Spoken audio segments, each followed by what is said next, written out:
So I know a lot of people know by now about the R. Kelly situation.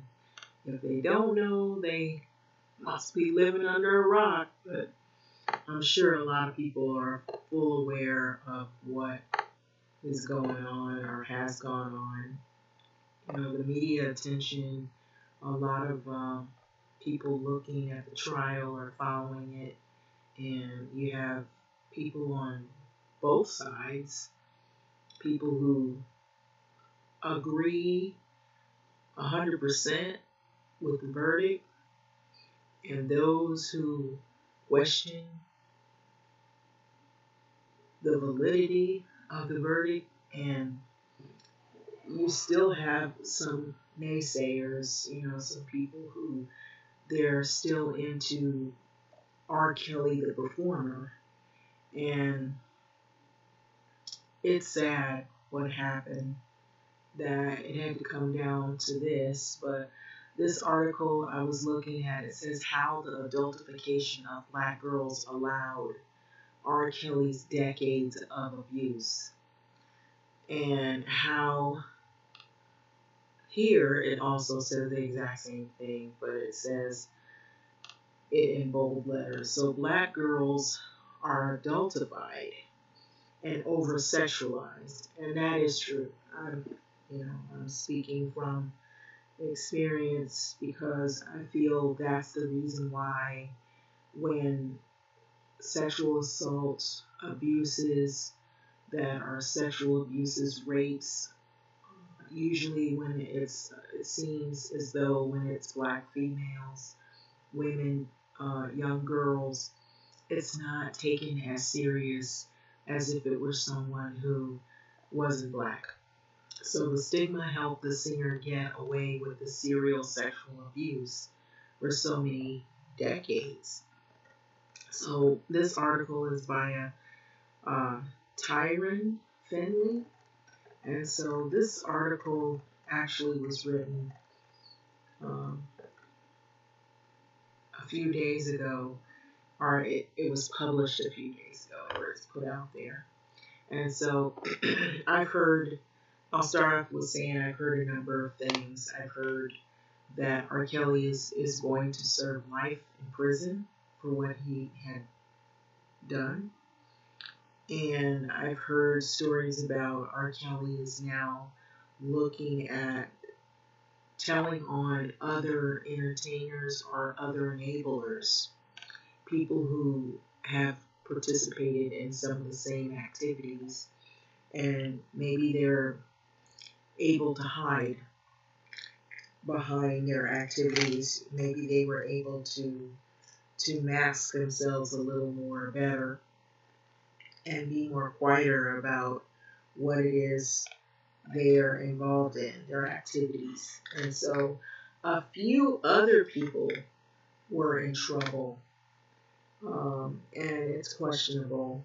And I don't know all the details about that. I heard people that I don't know if they had, they might have had separate issues somewhere else, but I did hear that they came to court in LA and it was thrown out.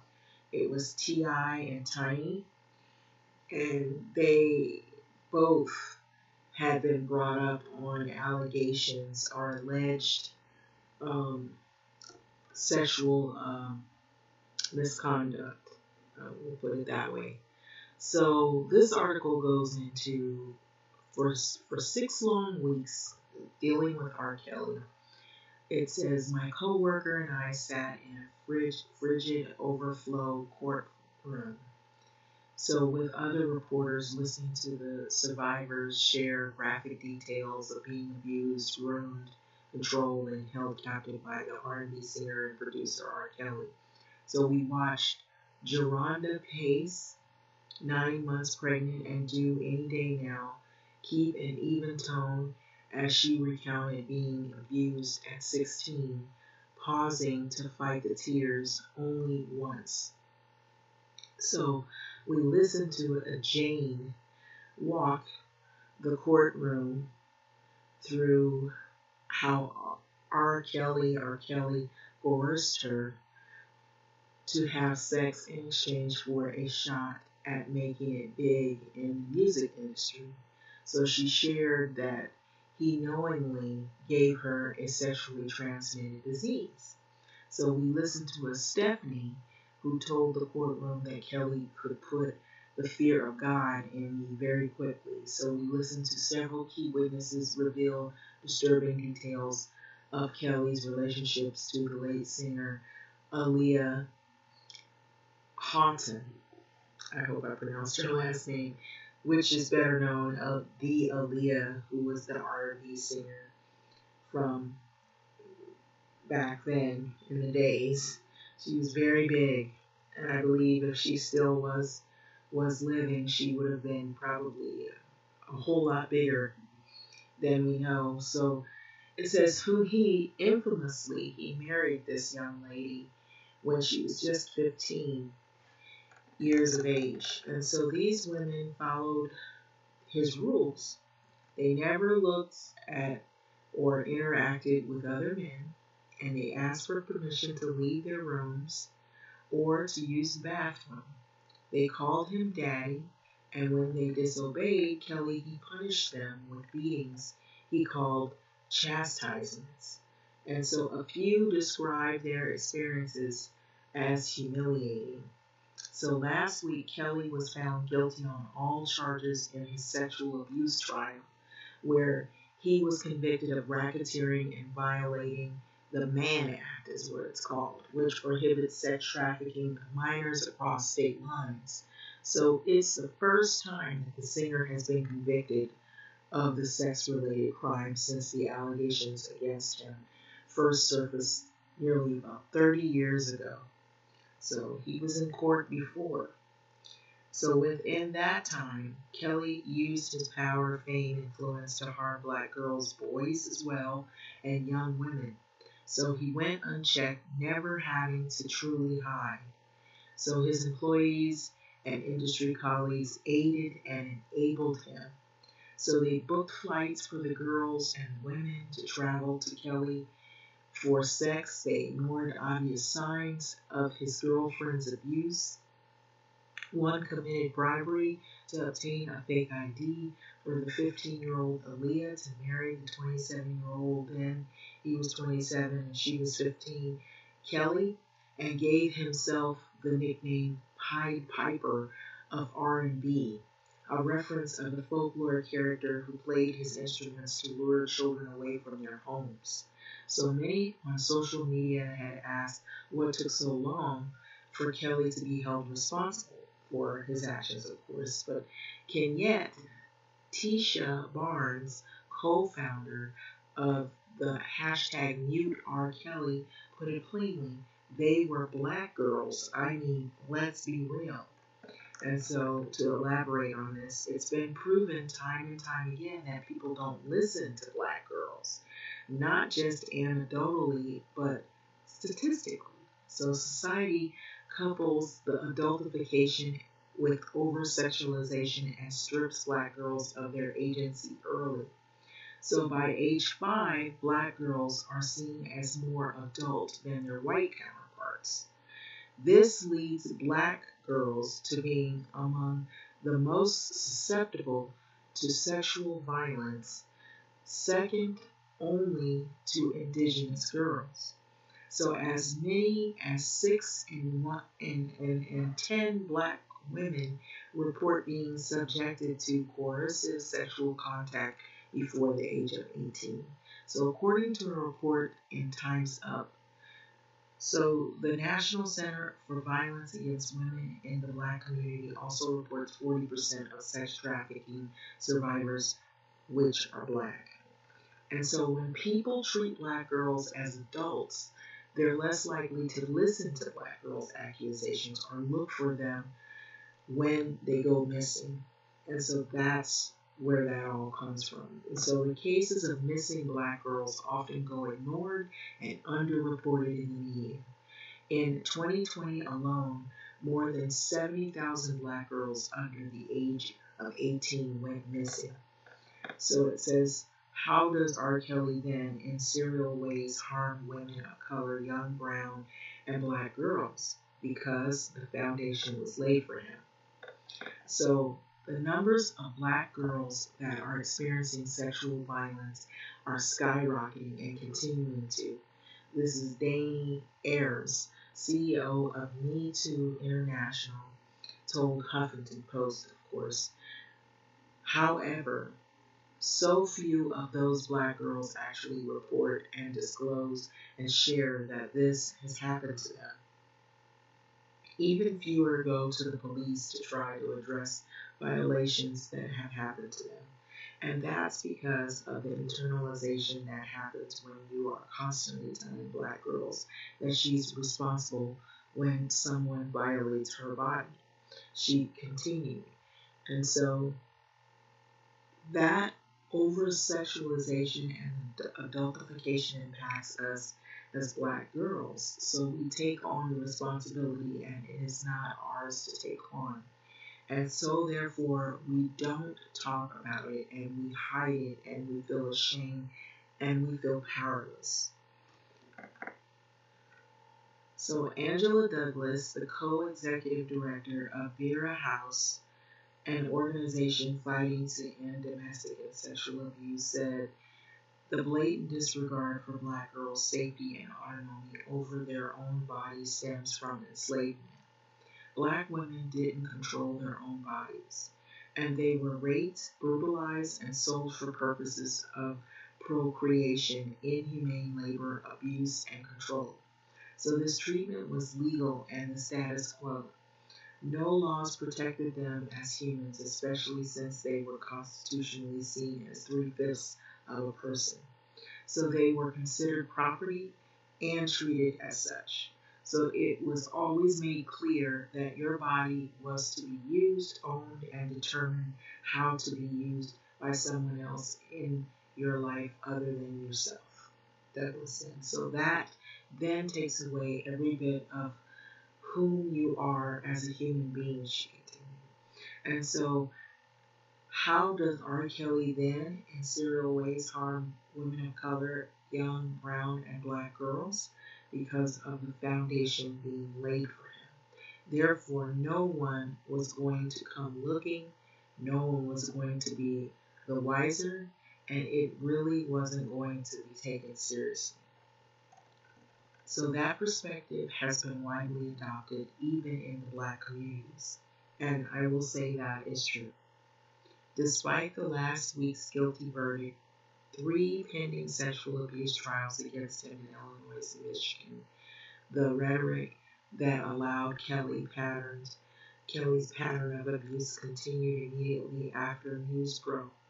So outside the courtroom, Kelly's supporters blasted his music and cursed those lying bitches. Twitter users called Aaliyah fast in the same breath that they condemned Kelly. Bill Cosby, who was found guilty of aggravated and indecent assault but was recently released from prison after his conviction was bizarrely overturned, said that Kelly was railroaded and didn't have a fair trial. So though none of this rhetoric started with Kelly's predators like him taking advantage of the language and culture that gives them power over girls and women. So the defense leaned heavily on the tropes throughout Kelly's federal trial in Brooklyn, New York. Defense attorneys Devereaux Canick and Nicole Blank Becker questioned the accusers about twerking and their clothes. So these were individuals who knew what they were getting into, Becker said during the opening statements. What we have described is a number of women who are out for revenge. So throughout the trial, the defense argued the survivors were women scorned and that they were lying to profit off of the singer. In closing arguments, Cannon called Pace a super stalker, a super hustler, and a groupie extraordinaire.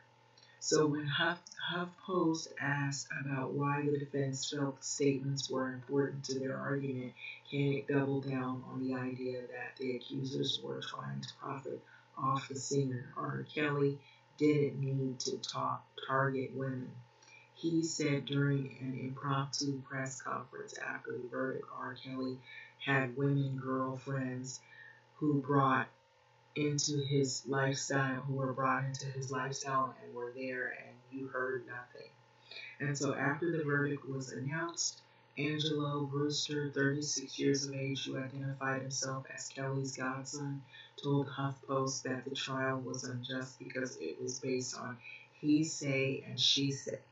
So Ornike O'Daly, who co-founded the hashtag Mute R. Kelly with Barnes, said that a lot of the response has to do with the emphasis placed on protecting black men, even at the expense of black women. And so it has been really bred into us to protect black males or black men at all costs. And we don't extend that same grace and support to the sisters in the same way. And this is absolutely true. I'm adding that in there because I noticed that in South LA, in most of the black communities, it's always about protecting the black men, never the black women. Black women are like nothing, when it comes to protection. And so it's always your fault if something happens to the kids. It's always your fault. Like, you don't have any real problems. You did something wrong. You're the problem. And you're the reason why, if the black man has a failure, it's the black woman's fault. If she's involved somewhere in there, it's her fault. She's the reason for the failure, instead of maybe a system of things going on that have kind of affected all of black people. It's the finger is pointed to the closest one, the easiest one to blame, to take the blame, and it's usually what is looked at as the weaker sex or the weaker individual in the eyes of people in that toxic environment in the communities. So I'm adding that in there. But O'Daly told Huffington Post this, so we have a narrative going that black men are unduly persecuted in society, which is based on a lot of truth, which that is true because of racism, of course, but we ignore what is also happening to black women in society, which we suffer the same racism, just in another form, but still the same racism. So when O'Daly and Barnes formed a hashtag Mute R. Kelly in 2017, few people were listening to the accusers who had stepped forward to tell the stories. They went on a mission to literally stop people from playing R. Kelly music, trying to get it removed from the radio airwaves and streaming services. The two also worked to get Kelly's label, RCA, to end his contract and gave a platform to local grassroots organizations working with these survivors. Their push led to the industry acknowledging Kelly's wrongdoings more seriously than ever before. So it also created a runway for what we know now on Netflix. We've seen, if you haven't, Surviving R. Kelly, the 2020 docuseries that brought national attention to the singer's abuse. So I think about the black girls in general who have dealt with sexual violence in one way or another and had to watch that person sit in the prominent position and be forced to deal with them. And so it took black women activists to ignite the fight to protect black girls. It took survivors summoning up the courage to tell the story of the trauma that they faced at the hands of a powerful man and his enterprise to the world. And it also took damn long for justice to be served. Barnes said she hoped the legacy of Kelly's conviction will be to show black girls and women are credible victims and witnesses of sexual violence. And so we have a language that suggests that black women are deemed unrapeable and that black women's bodies have always been commodified in some way, either to breed for labor or to be used for sexual pleasure, she said. And I think we need to get real about that. That, yes, we can be raped and we can be harmed, and our harm is real. So in 2018, Me Too founder Tarana Burke told Huffington Post that Kelly is a proxy for the scores of men in the community and our families in our lives who are serial abusers in ways that we ignore and we think are foreign to our community, and they're not. And so I think about Black girls in general who have dealt with the sexual violence in one way or another and had to watch that person sit in a prominent position and be forced to deal with them and have them in their lives in some sort of a way and have no recourse, she added. A real shift in culture that ensures Black girls are protected will take the dismantling of the same systems of injustice that strip them of their power. Though this conviction is one step forward for survivors, Douglas cautioned against choosing amnesia and returning to the same patterns that harm Black children. And so we can heal if we choose, she said, but it means then we can begin to deconstruct these narratives if we choose to. And so it means then we can begin to look at what are the ways in which we are complicit with the adultification and hypersexualization of our children. So we get to choose, and I hope that we will, or we would choose out of sight and out of mind. So I'm hoping that we will choose healing, transformation, and deconstruction of social norms that are keeping us not only in prison, but also keeping our daughters, our nieces, our friends, our cousins harmed. Douglas continued. So we have the opportunity to do that, but I have been honest with you, and I do not have faith that we will always choose that. And so the author, Black Voices editor out of Huffington Post, Tyron Finley. At the bottom here, you can kind of see it's very small.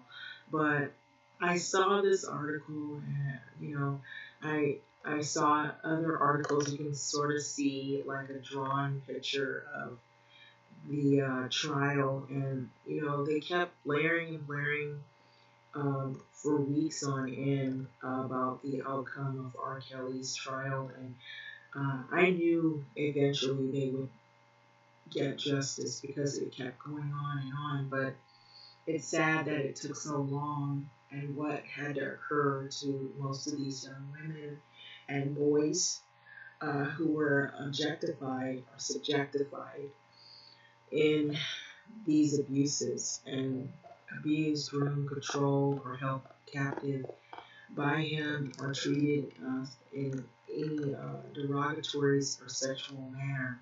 That was,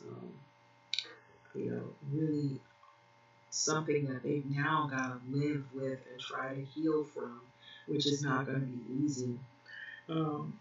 So, what I've been hearing online and around the way is that R. Kelly, because he was convicted of racketeering and mostly all the counts, it seems like most of everything he was convicted on, that he's serving a life sentence and that he was looking at telling on other individuals that might have been involved in participation or enabling or maybe have their own secrets.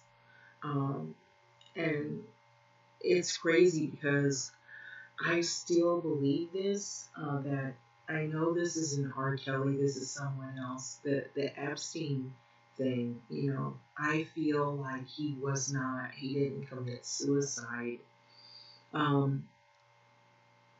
that he was murdered. It was set up for him to be murdered. And maybe they gave him something, poisoned him, and then tied him up. I just feel as though he did not kill himself. I feel like he was looking at him and R. Kelly, he had a lot of more, even more powerful people, that if he had been put on trial and if they had pressured him enough, these high profile individuals were in fear that they could lose everything and their credibility and maybe their status. Maybe they would end up like Weinstein or uh, like how Epstein ended up. And they were trying to hide, I believe. I don't know if he's a prince or not, but I know there was a woman saying that there was someone uh, from, I believe, the UK that was involved in going on the trips. I know that there was a plane involved, there were trips, there were girls, and there was an island that he owned. And even the people there that were residents or natives of the island were questioning the affairs that were going on over there. And it was called Pedophile Island, and they raided it. And so I believe there's a lot of secrets that were held there, and I believe they wanted him to be executed, Epstein, because he could also reveal a lot of the people who might have been enablers. In his case, are not only enablers, participators in what he was doing, because it sounded like he was pretty popularized. He was friends with certain people. He talked to people in high places. He invited people to the island to visit his resort. And, there were young girls, and we can only imagine what probably took place. But whatever it was bad enough that whomever set a hit out on him, they wanted him gone because they didn't want him to crack under the pressure and reveal these high profile individuals. And I believe that's more than likely what could have happened. And I believe now with the R. Kelly situation that he could also do the same thing. And by him saying or mentioning that he could possibly tell on others, I wouldn't be surprised if they have to have him on suicide watch or if they would try to stage to have him murdered, because of what has gone on, and that he's basically saying that he's going to start, if he's going to go down, he's going to start taking others down with him. And I mean, think about it. If you have life in prison and you're facing that, you have lost everything. You don't have anything else to lose except being alive. If someone was paid, maybe they have someone on the inside, or they figure out a way to get somebody on the inside to make him sick, or to harm him. And it would seem so obvious, after what happened to Epstein, if something does happen to R. Kelly, even if he's, if someone abuses him in there, does something, and beats him to oblivion to where he can't really speak, who knows? We can only imagine how this thing will turn out, going forward. But and then maybe they will put him out of a general population. I don't know how they're going to work that thing out with him being in there. Um, he's been popularized in what he's done, and it looks like he's a pedophile. And so, from what I've known, is that when someone does things to young girls or young children in prison, it's not looked too kindly upon, and it's not like you did like a regular crime of theft, or maybe you harm somebody where you might have murdered somebody, which those are bad. But when you start to abuse children and young girls, and abusing you know females and things like that are underage, and you're looked at as a pedophile, then you too could probably end up getting abused while you're incarcerated. There's a chance of that. And so they usually try to move people with those type of and being so widely known and having yourself up there, and now you're locked up and you can't get out. It just looks really bad. But who knows? I don't know. Maybe I'm just throwing that out there. I'm not sure how things will end up in terms of that. But what I do know is that I've been hearing that it's said that he's going to tell on some other folks. The question is, who are those other folks that he is going to tell on? R. Kelly says he's going to tell on other individuals, and one should only wonder who are these other people that he's going to, talk about. And is it people that we've already suspected? A lot of times we see things in people, but we can't put our finger on it, and we suspect things about them, but they hadn't come out yet. And it only takes incidences like these to shed light on who those individuals really are. And maybe we saw something there, but we didn't really pay close attention to it. It was too early, the signs that the person was throwing out, because some of this stuff, I believe people knew there was something not right. I know when we were younger, um, we knew something wasn't right when Aaliyah was with R. Kelly. We were around the similar age as her, and we were thinking, we're not interested in guys at that age, He seems old, So it just, we just couldn't figure it out. And, we didn't know any better, so we thought, well, maybe he's a producer. Maybe he's the one that helps her with the albums. Maybe it's just because he's in the video. But when they mentioned that he was getting married to her, that really took us back, so for surprise. And so we knew something wasn't, you can feel it in your gut that something's not right, but you just don't know all the details because there's so many people, like they say, that enabled him. And like it says here in this title, how the adultification of black girls was allowed for decades of abuse.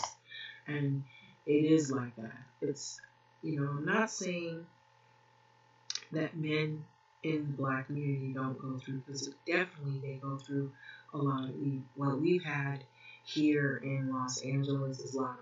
We've had incidences of police beatings, shootings. Well, police hadn't been beat, but usually black men getting pulled over for things that they didn't do or assume that they're doing something. And so it just seems like you're targeted. And, what's crazy now is like, it almost feels like it's set up to be that way. I believe it is. It's like to target the black and the Hispanic communities, to target the people that are really, they're not really rich or wealthy individuals, but just, it could be for your race, it could be because you're in this community of South Los Angeles, or you're in an area, maybe they assume, maybe you aren't poor, I'm just saying, but you're black, so there's assumptions being made based on your race. So it's, we've had a history here, as is other places have had histories. We had the Rodney King incident, things like that, and we know that men can be targeted, but women, black girls, are targeted. Black women are targeted, and it goes underreported. When we're missing, when we're raped, when we're hurt, when we're abused, we make a phone call that you're being stalked. It's not taken serious at all. There was a young girl, Latasha Harlins, that incident happened. It was a shooting. She had orange juice. She paid for the orange juice. She was killed. It's like things like that. It's like you're not looked at as innocent. You're already looked at as an adult, even though you're still a child. And then you get abused. And then you're abused not only for that, for being black and a black female, black woman. And it's not really given the same media attention. You don't really see that media attention that you see, and I hate to say this, I don't want to sound like I'm being mean, but I'm not, because it is sad what happened to the young lady, Gabby Petito, who had been murdered by her, what is the was the fiance, and I'm not saying that none of that is good. None of it is good. They're still looking for uh, Laundry. I believe that's what his name is, Laundry, and he's out there somewhere. It's sad, and that girl was 21, I believe, 21, 22. And but the media press, oh my God, they were all over it, and I don't think that black women get that same kind of media press if someone did the same thing. You might hear, like, if there is an article at all, but it wouldn't be in the news this long, and it wouldn't be this widespread national attention and manhunt. I don't really believe that it would get that much attention. And it's for these reasons that are here in this article, which is so unfortunate. But anyway, this is really crazy. All we have to do is sit back and see going forward how this is going to play out, because this is not over yet. We don't know who else could come out of the woodworks. It's just been so full of surprises, you would say. 2020, the Cosby situation, the R. Kelly situation, all of these different things. And, it's crazy because you want people to be wholesome, you want them to be good, you want them to be successful, you want to support people. But when they do things that could harm others or put others in a situation where they're not protected or they're feeling abused, and they are abused and there's evidence of it, you can't lie about that anymore. You can't hide behind the lies. You can't lie for them, is what I'm saying. You can't make the excuse for them. You can't sit there and say you don't see what we all see. I know some people will say that, and some people will be hardcore fans. And the one thing I can say, if there's at all any defense in the situation, and this is as a whole, is I noticed this was so highly publicized and the media was all over it. I feel like they were on this for a long time, and it was so prolifically publicized. And I just feel like a lot of that has to do with the racism of it all. These are black men and they're super predators. It's like goes along with that theme. And, these might have been two guys that went through things, and they put other people through things. But the thing is that they focused on these two so long, and they highlighted it. And I feel like with other individuals that aren't black, if it's highlighted for a while, it doesn't stay in the media as long. You know about it, and they end up getting some kind of book deal, or it begins to get glorified. The only thing I can say about this is that you have the people who are still the fans, and they may carry on, playing the music, and they may become volatile on social media when you mention things going against the singer. A couple of people, I mentioned some things on social media, and some people got upset with me for just being, straightforward. And so some people don't like to hear the truth, even if it's offensive to them, to the point to where they feel like they have to question who they are as people, because if they've helped enable this individual, and look at this as like oh, this is just what men do. No, it isn't. No, it shouldn't be. And so if this is the way you've been brought up, then you might have to hold yourself accountable for maybe some other actions. Maybe there's some skeletons in their closet that they're not willing to reveal. But from what I hear is that there's more to come. That R. Kelly is claiming that he's going to speak about others and he's going to reveal other people that were involved or either have their own secrets, and all we can do is we shall see.